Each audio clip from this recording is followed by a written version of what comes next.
Olá! Ora, cá estou eu mais uma vez para vos falar sobre a vida e a obra de um grande autor da literatura mundial.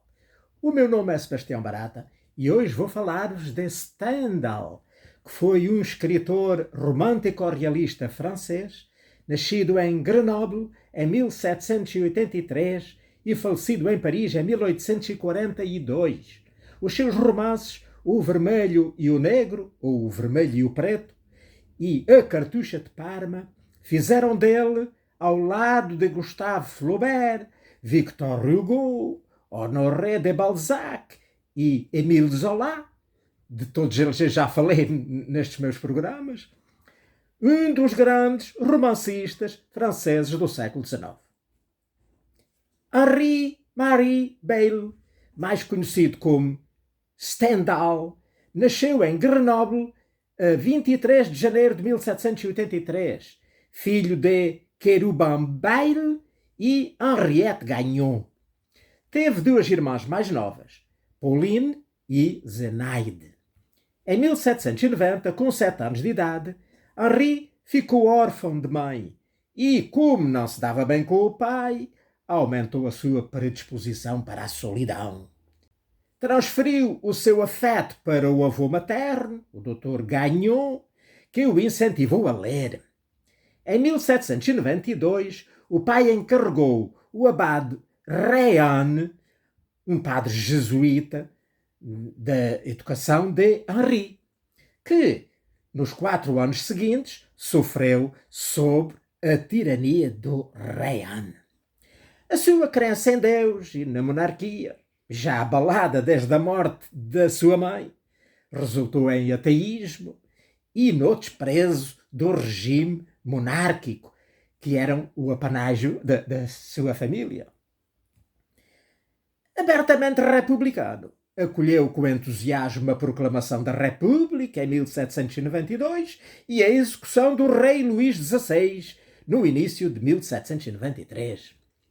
Celebrou inclusivamente a detenção que o seu pai sofreu durante um breve período. Em 1796, Henri entrou na École Centrale de Grenoble, onde se destacou em desenho, literatura e matemática. Recebeu um prémio pelo seu desempenho em matemática, o que ele viu como o seu bilhete para Paris e a libertação da opressão da vida familiar e provinciana. Em outubro de 1799, deixou Grenoble para fazer o concurso de admissão à prestigiada École Polytechnique de Paris, mas adoeceu a caminho da capital e não pôde comparecer ao exame de admissão. Sem dinheiro, foi morar com os seus primos, a influente família Daru. O seu primo, o conde Pierre Daru, militar e homem de Estado, que se tornou seu protetor, conseguiu-lhe emprego no Ministério da Guerra. Em 1800, com apenas 17 anos, inscreveu-se no exército da reserva de Napoleão e foi destacado para a campanha italiana como ajudante do general Michaud. Apaixonou-se pela Itália à primeira vista e este sentimento continuou ao longo de toda a sua vida. Em Milão, apaixonou-se pela cidade, pela ópera e por Angela Pietragrua. Em 1801, desiludido com a vida militar e depois de adoecer, obteve licença para viajar de volta para Grenoble. No ano seguinte, a carreira militar de Beyle foi interrompida com a renúncia ao seu posto e regressou a Paris com o sonho de se tornar um grande bardo dramático, o próximo Molière. Lia muito e frequentava o teatro sempre que possível, mas todas as suas tentativas de escrever peças de teatro foram fracassos retumbantes e abandonadas em vários estágios de conclusão. Passava a vida entre salões e teatros parisienses e apaixonou-se por Victorine Meunier. Mas em junho de 1803, desiludido, deixou tudo e voltou para Grenoble, onde esteve durante 9 meses. Em abril de 1804, voltou para Paris e no último dia desse ano conheceu e apaixonou-se por Melanie Gilbert, uma jovem atriz. Seguiu-a para Marselha quando esta se mudou para aquela cidade a fim de prosseguir a sua carreira. Ali, Bale trabalhou para Charles Monnier no negócio de exportação. No entanto, a sua nova carreira e o seu amor por Melanie vacilaram e, em finais de 1805, decidiu voltar para Paris. Dada a sua precária situação económica, Pierre Daru teve de o ajudar novamente. Em 1806, conseguiu-lhe um emprego na Casa Imperial. Viajou para a Alemanha, primeiro para Berlim e depois para Braunschweig, uma cidade alemã mais conhecida por Brunswick, com Marcial Daru, que era irmão do Pierre, e esteve envolvido na campanha austríaca, embora não como soldado, mas como intendente militar. Entre 1806 e 1808, Bale viajou frequentemente entre Paris e Brunswick, onde se apaixonou por Mina de Grisheim. Em 1809, viajou com Daru de Paris para Viena, mas não chegou a participar na Batalha de Wagram devido à doença e regressou a Paris em 1810, sendo nomeado Inspecteur du Mobilier et des Bâtiments de la Couronne, ou seja, inspetor dos bens e edifícios da coroa. Em 1911, Bale teve um caso com Angeline Bereiter, uma cantora da ópera bufa, ópera cómica. Depois apaixonou-se pela sua prima Alexandrine Daru, mas ela rejeitou os seus avanços. No final de agosto partiu para a Itália e em Milão tornou-se amante de Angela Pietrago, que ele tinha conhecido da primeira vez, portanto em 1800, durante a campanha italiana, como eu já disse. Angela seria o modelo para a heroína de La Chartreuse de Parme, é a cartucha de Parma em português, a duquesa Sanseverina. Em setembro, visitou Bolonha, Florença, Roma e Nápoles. Em 1812, começou a escrever L'Histoire de la Peinture en Italie, significa História da Pintura na Itália. Em agosto, viajou para Moscou com o exército e testemunhou o grande incêndio que destruiu grande parte da cidade de Moscou. Durante a precipitada fuga da capital russa, perdeu o manuscrito de L'Histoire de la Peinture en Italie. Passou o ano de 1813 entre Paris, Milão e Grenoble, e em 1814 escreveu Lettres sur Haydn, Mozart e Metastase, que significa Cartas sobre Haydn, Mozart e Metastasio, do qual grande parte do conteúdo se diz que é plagiado. Entretanto, começaram a surgir atritos no seu relacionamento com Angela. Bale era um admirador incondicional de Napoleão e exerceu, como vimos, diversos cargos oficiais durante o seu governo, tendo participado nas campanhas imperiais.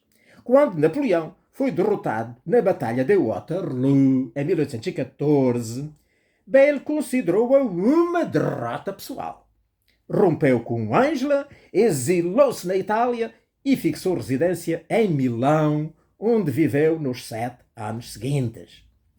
Em 1815, foi publicado em Paris Lettres sur Haydn, Mozart e Metastase, que já falei, sob o pseudónimo de Louis-Alexandre César Bombay. Bale começou a reescrever a sua L'Histoire de la Peinture en Italie, tal que se tinha perdido na Rússia, que foi publicada em 1817 sob as iniciais MBAA. Nesse ano de 1817 foi também publicado, na cidade de Angoulême, no sul da França, Rome, Nápoles e Florence, que significa Roma, Nápoles e Florença. Embora supostamente fosse um guia de viagem, é principalmente um ensaio bastante original e polémico, onde o autor mistura crítica com recordações pessoais. Foi a primeira das obras de Bale que assinou como Stendhal. Em 1818, Stendhal começou a escrever uma Vie de Napoléon, que está traduzida em Portugal com o título de Vida de Napoleão, que provavelmente ficou incompleta e foi publicada só em 1969. Desenvolveu também uma paixão por Mathilde Dembowski, um amor não correspondido que o levaria ao desespero. No ano seguinte, seguiu Mathilde para Volterra, mas não conseguiu nada dela e voltou para Milão. Também em 1819 morreu Querubim Beiro, ou seja, o seu pai. Mas isso não significou muito para ele, pois a relação mútua era nula e ele também não lhe deixou nada. Em 1820, inspirado pelo seu amor frustrado por Mathilde, escreveu De l'amour, traduzido em Portugal com o título Do Amor.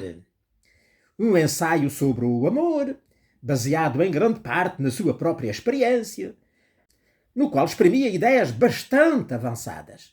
Destaca-se a sua teoria da cristalização, processo através do qual o espírito, adaptando a realidade aos seus desejos, cobre de perfeições o objeto amado.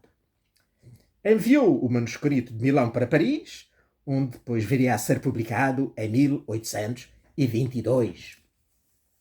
Em 1921, acusado pelo governo austríaco de apoiar o movimento independentista italiano, Stendhal foi forçado a desistir definitivamente do amor da Mathilde, deixar Milão, que na época, portanto, fazia parte do Império Austríaco, e passou algum tempo em Londres e, quando terminou a perseguição aos apoiantes de Napoleão, voltou para Paris. Tornou-se um dandy afamado e frequentava os salões de maneira assídua, enquanto sobrevivia com os rendimentos obtidos com as suas colaborações em algumas revistas literárias inglesas. Stendhal começou a ganhar fama como escritor graças a Racine e Shakespeare. Racine e Shakespeare, publicado em 1823, considerado um dos primeiros manifestos do romantismo em França. Defendia o dramaturgo inglês Shakespeare, na época muito criticado pelo establishment literário francês. Stendhal era altamente crítico da Academia Francesa e da sua insistência na adesão às regras do drama clássico. Em 1924, iniciou uma relação sentimental com a atriz Clémentine Curial. Nesse ano publicou Vida de Rossini, onde se manifesta o seu amor pela música italiana. No ano seguinte, Stendhal é abandonado pela Clementine e fica a saber da morte da Mathilde. Ambos os eventos contribuíram para uma depressão sombria que o deixou à beira do suicídio. Em 1927, aos 44 anos, Stendhal publicou o seu primeiro romance, Armance, que está traduzido em Portugal com o mesmo título, Armance, onde a força dramática está muito presente, assim como um grande poder de análise teatral. Esta primeira tentativa na ficção foi mal recebida pelo pequeno número de pessoas que leram o livro. Em 1928, sem dinheiro nem sucesso literário, solicitou um posto na Biblioteca Real, mas este não lhe foi concedido. A sua péssima situação económica, agravada pela morte do Conde Daru, no ano seguinte, afetou-o particularmente.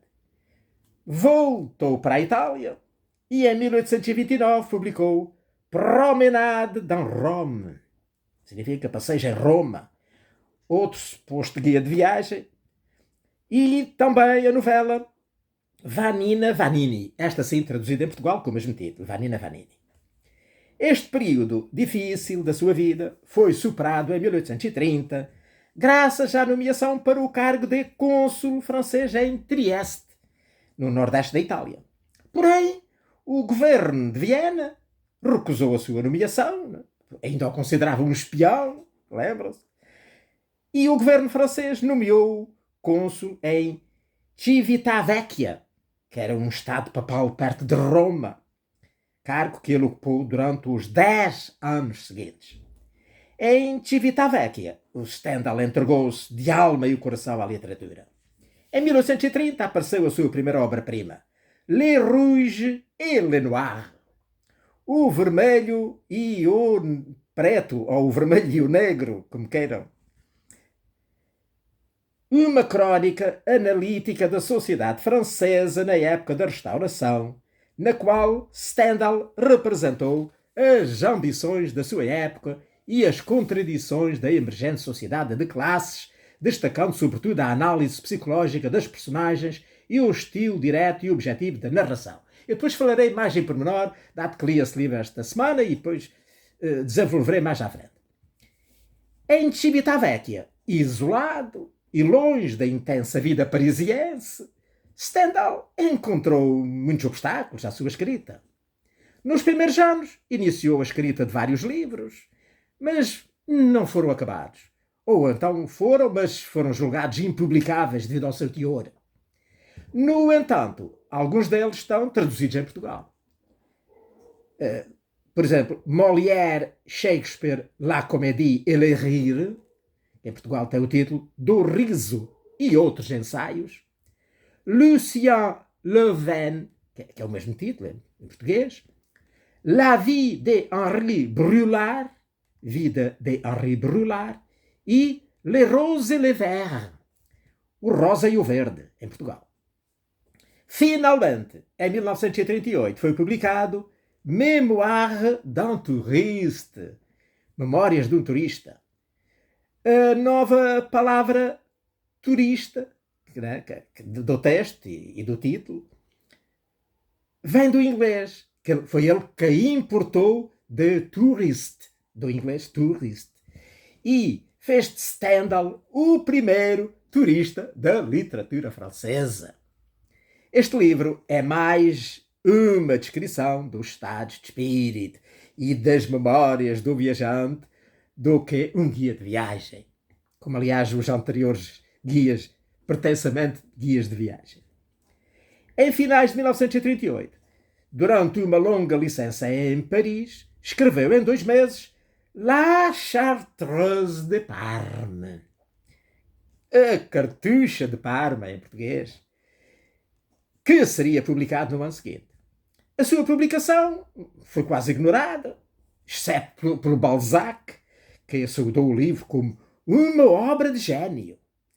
A Cartucha de Parma, muito mais romanesca do que o vermelho e o negro, constitui pela sua espontaneidade uma confissão poética extraordinariamente sincera, embora só tivesse sido elogiado pelo Honoré de Balzac, como eu já referi. Ambas são romances de aprendizagem e partilham rasgos românticos e realistas. Neles aparece um novo tipo de herói, tipicamente moderno, caracterizado pelo seu isolamento da sociedade e o seu confronto com as convenções e ideais desta, no que muito possivelmente se reflete em parte a personalidade do próprio Stendhal. Outra obra importante de Stendhal é Vie de Napoleon, A Vida de Napoleão, que, como já disse, só foi publicada no ano de 1969, no qual o escritor narra momentos importantes da vida do grande general Napoleão Bonaparte, que ele muito admirava. Como o próprio Stendhal descreve no início desse livro, havia na época em que o escreveu, em 1837, uma carência de registros referentes ao período da carreira militar de Napoleão, sobretudo da sua atuação nas várias batalhas ocorridas na Itália.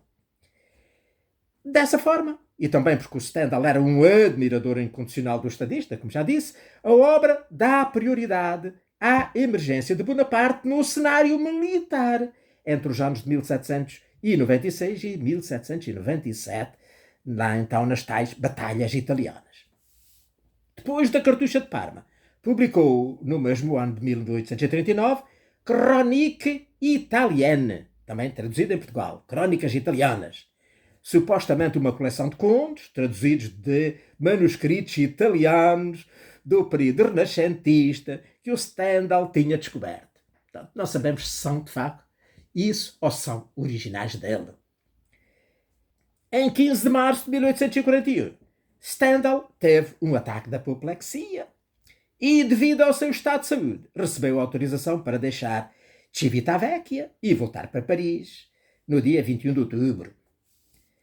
Stendhal declarou certa vez que não considerava que morrer na rua fosse algo indigno e, curiosamente, faleceu na rua.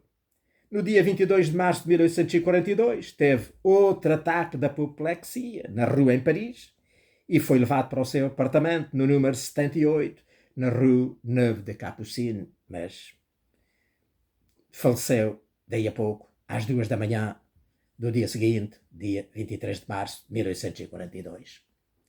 Está sepultado no cemitério de Montmartre.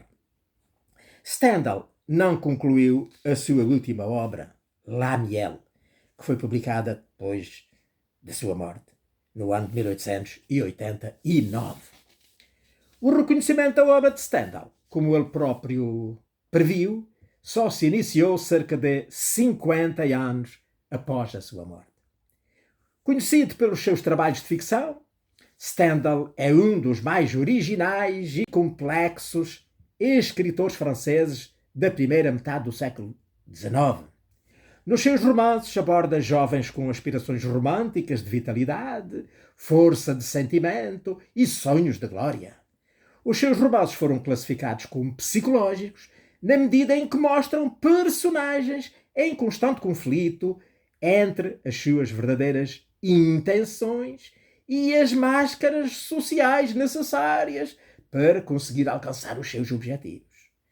Esse conflito surge a partir de descrições críticas das convenções sociais burguesas da época e o desprezo que os seus personagens sentem por essas convenções, bem como da necessidade de se adaptarem a esse contexto. Pela sua naturalidade, o estilo de Stendhal é classificado como realista, pois transmite a impressão direta dos seus personagens sobre o que estão a viver no momento da narrativa. Stendhal criou um estilo curto, seco, conciso e com uma cadência irregular que se aproxima do imediatismo da linguagem falada. Ora bem, é exatamente o que está neste livro que eu andei a ler esta semana, né? Que é considerada talvez a sua obra-prima.